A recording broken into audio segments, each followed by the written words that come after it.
Welcome back. I'm Zach. Thank you for joining us on this episode. Up next, we'll be talking about how to program your computer using imagination to start achieving your 5-year goals. Let's go for a mind walk.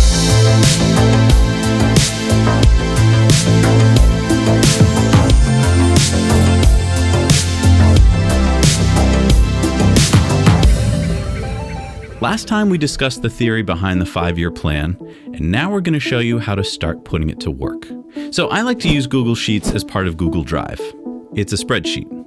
Now I know that spreadsheets are not everybody's thing, but I like to use Google Sheets for 2 reasons.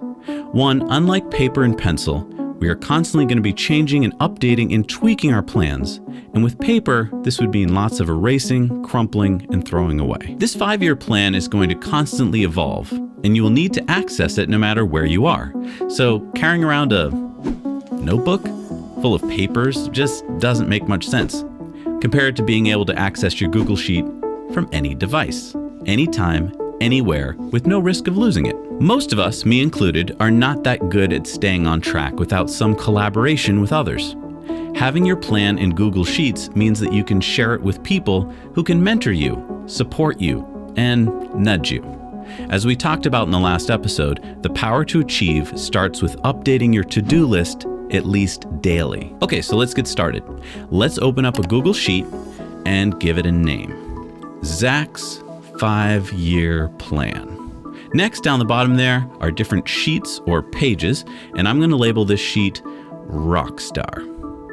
As we talked about in the last episode, I've been allowing myself to daydream. And one of the possible places I would like to land is becoming a rock star. Cool. Okay, the first thing we want to do is name our columns. So let's go to A1 and call it something like Details of My Life as a Rock Star. Next, in B1, I write End of Year 1. Then in C1, I write End of Year 2, and so forth until I get to End of Year 5 in F1. Great, so now all our column headings are made. One thing I like to do to make my plan as easy to follow as possible is to color my headers. Nice. Now we're going to start putting in the details. What do I mean by details? Remember, this powerful computer of yours, your brain, wants to get you to where you want to go. But it can only do that if you give it a clear picture of what you'd like your life to look like. So, like you would write a screenplay for a movie, we are going to write in the details of your ideal future life here on this spreadsheet, like a script, so that your brain, or director, will know what you want. Okay, so details. What kind of details would we put in a screenplay about my life as a rock star? Well, I guess the director would need to know what kind of car I drive. So let's write automobile here in A3. And I guess the director would want to know where I'm living. So let's write location here in A4. Okay, this is kind of fun, right? Let's see, the director would need to know what my living situation is. Am I living in an apartment, a condo, a house? So I'll write living situation in A5. Next, what kind of job will I have? So I'll write job in box A6. The director will need to know my salary, so that goes in A7. Okay, to keep things simple, let's stop there for now. The nice thing about doing this in a spreadsheet is that we can add and change things later as we need to, but for now, we'll just stick to the basics. So how does this 5-year plan work? Well, what we want to do now is look at each of the details of our life and ask this question. What is the least I would like to have in 5 years that would make me happy? If I were to wake up in 5 years and I had this car, what is the least car I could have that would still make me happy? So start daydreaming about it. Start picturing yourself driving around in different cars. Would I be happy in an 8-year-old Subaru? No, I wouldn't be happy. Let's face it, for me, it's got to be electric. So would I be happy in a Tesla Model S? Yeah, definitely. Could it be less? How about a Nissan Leaf? Yeah. No. How about a Tesla Model 3? Yeah, That would work. I'd be very happy about that. And to make the director's job easier, let's fill in all the details. A brand new metallic red Model 3. Now, do you see what we just did there? It may not seem like a big deal. We just put a car in a box on our spreadsheet, right? But to our brain, we just did much more than that. We told our brain that in 5 years, this red Model 3 is the car that I would like to be driving.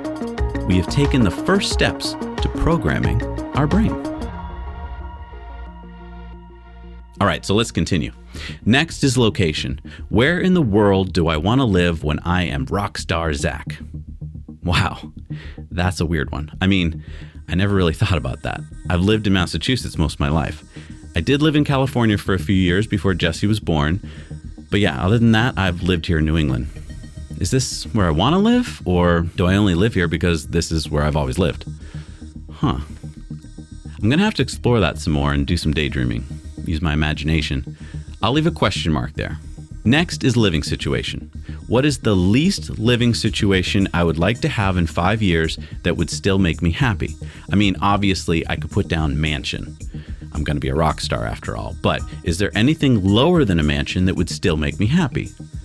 I'm going to say a nice 2-story house in a nice neighborhood would make me happy. So I'll enter that there. Now, eventually, when I pick a location, I'm going to need to go back to this box and actually find a house in the place where I want to live.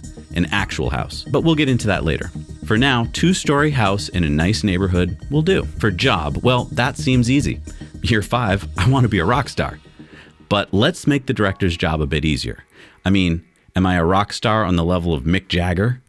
Would I still be happy if I had a few less fans? I don't even know how many fans would make me happy, so let me do some research. Let's see. Mick Jagger has 3 million likes on his Facebook page. I guess I don't need to be as big as Mick Jagger in 5 years. In fact, that sounds a little too big. How about if I'm like Ben Folds level? Let's see. Ben Folds has 500,000 Facebook followers. Yeah, that sounds good. So I'll enter rock star with 500,000 fans in this box. And lastly, the director will need to know my salary. Gosh, I have no idea what a medium level rock star makes. So let's go back to the question, what is the least amount of money I'd like to be making in 5 years that would make me happy? Again, I could put $1 million in this box. That would make me happy. But is this the least amount that would make me happy? Now, for many people, this is one of the hardest boxes to fill in simply because, especially if you're younger, you may have no idea what an annual salary even means. Is $100,000 a year a good salary? How about $50,000? What can I do with these amounts? Can I live the way I want and still be able to save for my future? Salaries are one of those topics that nobody seems to want to talk about. Probably because for many people, the amount of money you make feels like it somehow values you as a person. I make $46,000 a year. Yeah, well, I make $57,000, so take that. This is an important box, so if you don't have a good idea about what to put in here yet, don't worry, just put a question mark and do some research. Ask some friends and family what they earn, and do some Googling, and remember, you can always change it. That's why we're using a spreadsheet. So for me, for now, I'm going to put $250,000 a year. That is the least I would like to earn per year, especially if I have to get up on stage all the time and travel around and work my butt off being a rock star. All right, so we have accomplished quite a bit. We have started sketching out with some specifics what we'd like our life to look like in 5 years. Do you have enough information about what my life will look like in 5 years to make a movie about my life? If not, what else would you need? The more information we can fill in, the better our brain can help us to achieve it. We were limited by time in this episode, but you should enter more rows like, do you want to have a significant other? Like, do you want to be married? Do you want a pet? What kind of clothes would you like to be wearing? Are there some accessories you'll be wanting? Like, as a rock star, maybe I should be thinking about having an awesome guitar. On our next episode, we'll be figuring out what to do with those empty boxes in between now and the 5th year, and how these boxes will begin to form a roadmap to achieve your goals. Thanks for watching episode 2 of Mindwalk. If you haven't already, go back and watch episode 1 here. If you enjoyed, please consider supporting our channel by liking and subscribing and supporting us on Patreon. Thanks for watching.